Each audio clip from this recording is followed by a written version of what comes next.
एक बार एक जगह कथा चल रही थी भैया। कथा चलती है तो उसमें जो कथा में विरामावस्था शून्यकाल होता है, उसमें एक व्यक्ति ने एक संत से पूछा कि महाराज ये बताइए कि आजकल कलयुग में सबसे ज्यादा वैभव और सुख जो है संतों के पास ही क्यों होता है। संत जी बड़े दयामयी थे, उन्होंने कहा ठीक है आइए दूर न चलिए। अच्छा, कुछ चीजें होती है ना, जैसे जिसका कोई समाधान अगर आप चाहते हैं तो उसी लाइन में ही टटोलना चाहिए। उसके लाइन से हट करके अगर आपने प्रयास किया तो समाधान में भैया विक्षेपण हो जाता है, यानी थोड़ा बहुत गलत हो जाता है। तो संत जी ने कहा दूर न जाइए, चूंकि मैं श्री राम कथा कह रहा हूं तो आपको राम कथा के माध्यम से ही आपका जो है इस चीज का समझाने का प्रयास करता हूं। तो वो एग्री हुआ, व्यक्ति जो कथा सुनने वाला था एग्री हो जाता है। संत जी कहते हैं भाई ध्यान से सुनो, आप जानते हो लक्ष्मी किसकी पत्नी थी? तो उन्होंने कहा भगवान नारायण की थी। कहीं ठीक। अच्छा, भक्ति किसको पसंद करती हैं? तो उन्होंने कहा भक्ति तो नारायण को ही पसंद करती हैं। अच्छा, भक्ति करता कौन है? कहीं जो संत महात्मा होगा, सुंदर हृदय वाला होगा। अच्छा, अगर वो भक्ति करेगा तो उसको नारायण पसंद करेंगे? कहीं हाँ नारायण पसंद करेंगे। कहीं अच्छा, जिसको नारायण पसंद करेंगे, अब एक बात बताइए, यदि आपके घर में आपकी पत्नी है, आपके बच्चे हैं, आपने स्वभाववश देखा होगा कि बाहर से जिससे आप नफरत करते हैं ऑटोमेटिक आपकी पत्नियां और बच्चे उसको देखकर चिढ़ने लगते हैं। अच्छा, मान लिया जाए जिसको आप लाइक करते हैं और भैया आना, घर आना, चाय पानी पीना, तो देखा होगा ऑटोमेटिक जो है आपके पत्नी बच्चे भी उसको चाचा अंकल मामा आई भाई साहब बैठिए धर्मपत्नी जी हो जाती है ना। तो कुल मिलाकर ये जान लीजिए कि जब भक्ति जो करेगा तो उसे कौन पसंद होगा और कौन खुश होगा? नारायण खुश होंगे। कौन पसंद होगा? भक्त पसंद होगा। और कौन प्रसन्न होगा?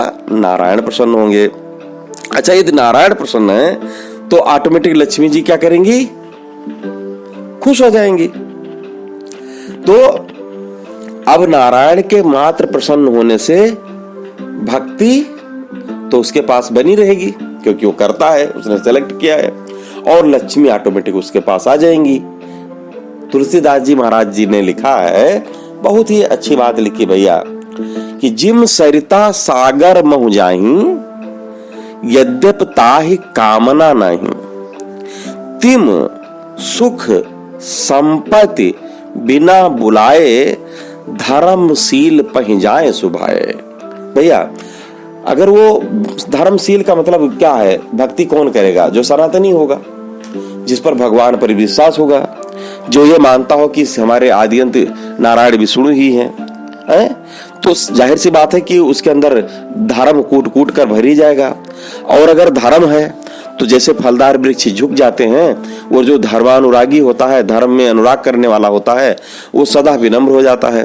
और विनम्र है तो विनय उसके पास आ ही जाती है। और यदि वो विनयशील हो जाता है तो भैया सुख और संपत्ति दोनों उसके पास पहुंच जाती है। पहुंच जाती है कि नहीं पहुंच जाती? तो इसलिए हमें जो है सदा भगवान भजन करना चाहिए, ये छोड़ करके हमें इतना पैसा चाहिए, इतना रुपया चाहिए।